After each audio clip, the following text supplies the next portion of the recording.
दोस्तों नमस्कार। अपनी करनी का ठीकरा दूसरों के सिर कैसे फोड़े, ये कोई पाकिस्तान से सीखे, क्योंकि पाकिस्तान वो देश है जो दूसरों को परेशान करने के लिए अपने देश में आतंकियों को पालता है। और जब ये आतंकी उसके देश में ही बम विस्फोट करते हैं, गोलियां बरसाते हैं, सेना के जवानों और जनता को जान से मारते हैं, तो वो कहता है कि ये सब भारत करवा रहा है। ये हम इसलिए कह रहे हैं कि एक बार फिर पाकिस्तान ने बड़ा आरोप लगाते हुए कहा है कि उसके देश में हुए 2 आत्मघाती हमलों के पीछे भारतीय खुफिया एजेंसी रो का हाथ है। बता दें कि कुछ ही दिनों पहले हुए एक ही दिन में 2 आत्मघाती हमलों में मरने वालों की संख्या बढ़कर 65 तक जा पहुंची। इन बम धमाकों में एक बलूचिस्तान के मस्तुंग शहर में हुआ, जहां एक हमलावर ने पुलिस के डीएसपी के वाहन के करीब खुद को उड़ा डाला। यहाँ पैगंबर मोहम्मद के जन्म दिवस के उपलक्ष्य पर आयोजित एक जुलूस में शामिल होने के लिए बड़ी संख्या में लोग इकट्ठा हुए थे।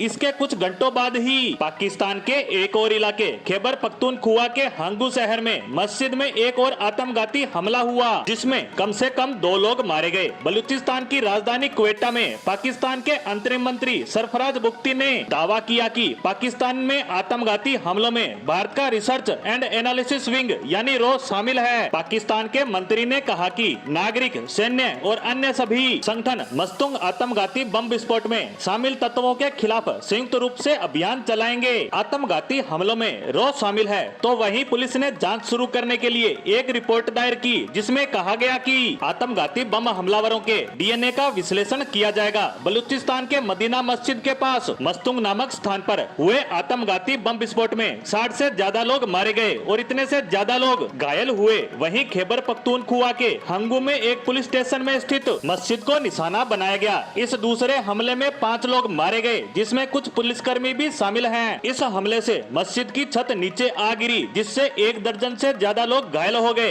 डॉन ने आतंकवाद विरोधी विभाग यानी सीटीडी के एक बयान का हवाला दिया और कहा कि एक अज्ञात हमलावर के खिलाफ हत्या के आरोप और आतंकवाद के अपराधों के साथ एक प्राथमिकी दर्ज की गई। रिपोर्ट में कहा गया कि अभी तक किसी भी आतंकी समूह ने इस हमले की जिम्मेवारी नहीं ली है। पाकिस्तान में पहले भी कई आत्मघाती हमलों को अंजाम दिया जा चुका है। प्रतिबंधित संगठन तहरीक-ए-तालिबान पाकिस्तान यानी टीटीपी ने इस हमले में अपनी भागीदारी से इनकार कर दिया। सीटीटी ने कहा कि घटना की जांच जारी है और अभी तक कोई भी गिरफ्तारी नहीं हुई है। इसी बीच बलूचिस्तान की कारवाक सरकार ने हमले के मद्देनजर 3 दिन के शोक की घोषणा की। तो वहीं अगर पाकिस्तान में सिलसिलेवार मस्जिदों में हुए हमलों की बात करें, तो इन हमलों से पाकिस्तान तहरीक-ए-तालिबान यानी टीटीपी भड़क गया। टीटीपी के प्रवक्ता मोहम्मद खुरसानी ने इन आत्मघाती हमलों की निंदा करते हुए कहा कि मस्जिद सहित सार्वजनिक स्थल पर हमला करना हमारी पॉलिसी में नहीं है। सोचिए, यह वही पाकिस्तान है जिसमें आतंकी खुलेआम घूमते हैं और कहते हैं कि मस्जिद में हमला हम नहीं करते।